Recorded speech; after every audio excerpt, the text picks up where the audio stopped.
Are you thinking about entering the Toronto or GTA condo market? Well, in this video, I'm going to give you some tips to look for if you're thinking about purchasing a condo. So let's get to it.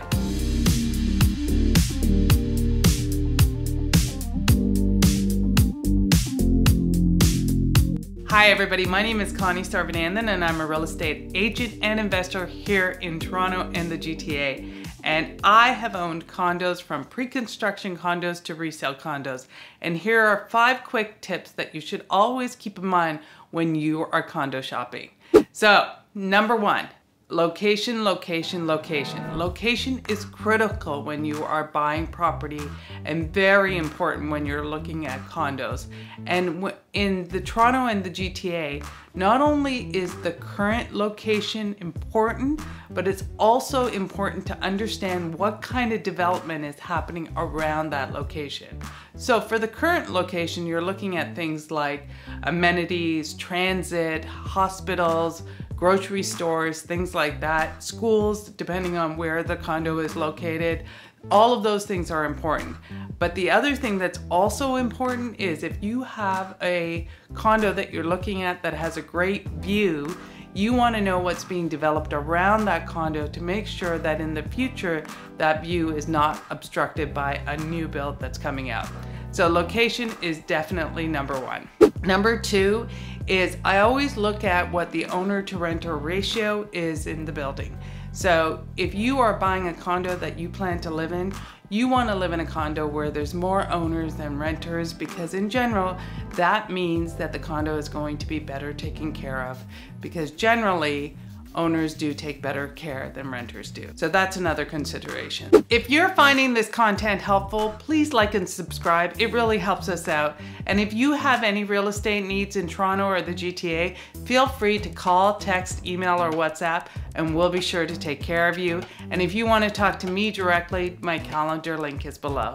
The third consideration is your overall costs. So with a condo, you're gonna have your mortgage and your interest rate, you're gonna have your taxes, you're gonna have your insurance, and then you're gonna have your maintenance fees. And you wanna understand what your maintenance fees includes and what it doesn't include, which will be some additional utilities. So then you're gonna get an overall picture of what your total monthly carrying costs are. And when you're looking at those maintenance fees and you look at what the building has, you really want to understand what you're paying for and if those amenities make sense for you.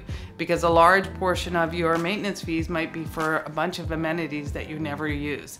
And so you just need to be okay with that, or you need to maybe look in a building that doesn't have those things. The other thing is that with every condo, there's always a status certificate, and your lawyer is going to check that status certificate before you finalize your agreement of purchase and sales to make sure that your condo that you're looking at has good financial health.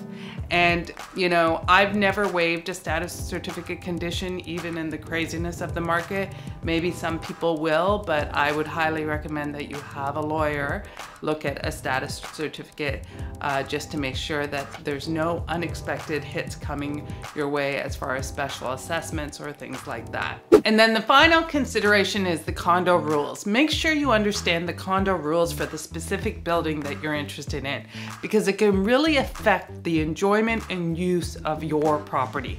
So for example, a lot of condos have rules around short-term rentals. Now, every city has their rules around short-term rentals. So Toronto would have rules, Markham may have rules, and everything else. But condo buildings often have rules on top of the city's rules. So make sure you understand that.